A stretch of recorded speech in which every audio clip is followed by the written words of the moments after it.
ఇప్పుడు మన కోనరాంపేట అడవి లేక వేరే అడవి అది కూడా అసలు అడవిలో చాలా రకాల జంతువులు ఉండేవి.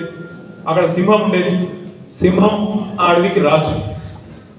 అయితే సింహం కొద్దిగా డల్ అయింది. ఎందుకో వయసు మీద పడదో ఒకటి డల్ అయింది. కొద్దిగా డల్ కాగానే కొత్త రాజు ఎవరు అని చెప్పి నడుస్తాను చర్చ. ఈ లోపల ఏమైంది, ఆయన ఒక రోజు నక్కలు ఉంటాయి కదా, నక్క ఒకటి అట్లా పోతాను. పోతుంటే ఆయన మన సిరిసిల్ల పట్టణం పక్కకెళ్ళి పోతాను. పోతుంటే బట్టలు ఉతికినాక నీళ్ళు రంగు పెడతారు. ఆ నీళ్ళు రంగు పెట్టి పెద్ద బకెట్ ఉండేనాడు. ఆయన నక్క బకెట్లో పడ్డు బయటకు వచ్చేవారు మొత్తం నీళ్ళం కలగా మారిపోయింది. ఇది జంగలకు పోయి తొందరపేట జంగలకు పోయే వరకు అన్ని జంతువులు పరిశాన.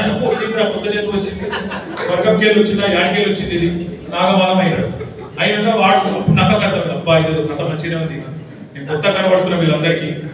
అక్కడ రారాజేమో కొద్దిగా ముసలాయన అయ్యిండు, కొద్దిగా పెద్ద మనిషి అయ్యిండు. కాబట్టి ఆయన కొద్దిగా రెస్ట్ తీసుకుంటాడు. ఇక నాకు సందు దొరికింది, ఇప్పుడు నేను ఏది పడుతుంది అని చెప్పచ్చు అని చెప్పి నేను దైవాంశ సంబుద్ధుని నాయనేమి కొత్త రాజు అని చెప్పి చెప్తే పాపం అందరూ కూడా కరెక్ట్ వీడితో కొత్త విచిత్రంగా ఉండని చెప్పి ఆయన కూర్చోబెట్టి తీసుకపోతే ఏమైంది, 4 రోజులు నడిచింది సినిమా. నడిచింది. ఇక రోజు ఇటు అటు దూకుడు పని చేసి లేదు, మనం లేదు. ఆయన ఒక రోజు ఏమైంది, ఆయన అన్ని జంతువులు కలిసి వీడికి పెట్టుకున్నాక ఈ నక్క కూడా వచ్చింది, నీలం రంగు నక్క. పుసుకున్న ఆయన ఏమైంది, వానపట్టు ఏమైంది, రంగు పోయినాక నక్క సంగతి ఏమైంది, ఈ పలిగింది, మళ్ళీ ఉట్టించింది. సేమ్ టు సేమ్ ఇదే కథ తెలంగాణ కూడా జరుగుతుంది. ఆ నీళ్ళు ఒకసారి నక్క కాంగ్రెస్, ఆ నక్కను మళ్ళొక్కసారి నమ్మి మోసపోయడం. కానీ ఏం పర్వాలేదు, అప్పుడప్పుడు చనిపోయి మనకు కూడా మంచి జరిగింది, మనం బాధపడేది కూడా ఏం లేదు. 5 ఏళ్ళు మనం కూడా అధికారానికి దూరం అయితే మనం కూడా ఏమైనా చిన్న పొరపాట్లు చేసింటే వాటిని మనం కూడా సరిదిద్దుకునే అవకాశం మనకు దక్కింది. అట్లాగే ప్రజలకు కూడా అర్థమైంది.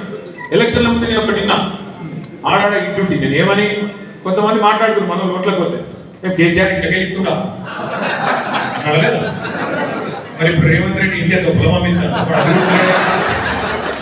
చెప్పాలి. కేసీఆర్ యాడికెళ్ళి ఇచ్చాడో మొత్తానికి అయితే పేదవాడిని మాత్రం కడుపులో పెట్టుకొని చూసుకున్నాడు.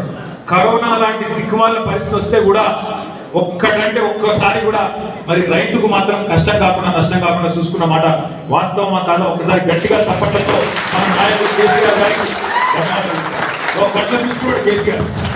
మరి ఇప్పుడు వీళ్ళ సంగతి కనబడుతూనే ఉంది. నక్క నిజ రూపం బయటపడ్డట్టు కాంగ్రెస్ అనే ముసలి నక్క నిజ రూపం బయటపడ్డది. ప్రజలు కూడా మమ్మల్ని అడుగుతారు. నిన్న నా దగ్గరికి ఒక జంట అమెరికాకి వెళ్ళి వచ్చింది. అమెరికాలో వాషింగ్టన్ డీసీలో ఉంటారు వాళ్ళు. పిల్లలు తీసుకొని సెలవులకు వచ్చారు. డిసెంబర్లో కలిసిపోతాం, ఫోటో దిగిపోతామని వచ్చింది హైదరాబాద్.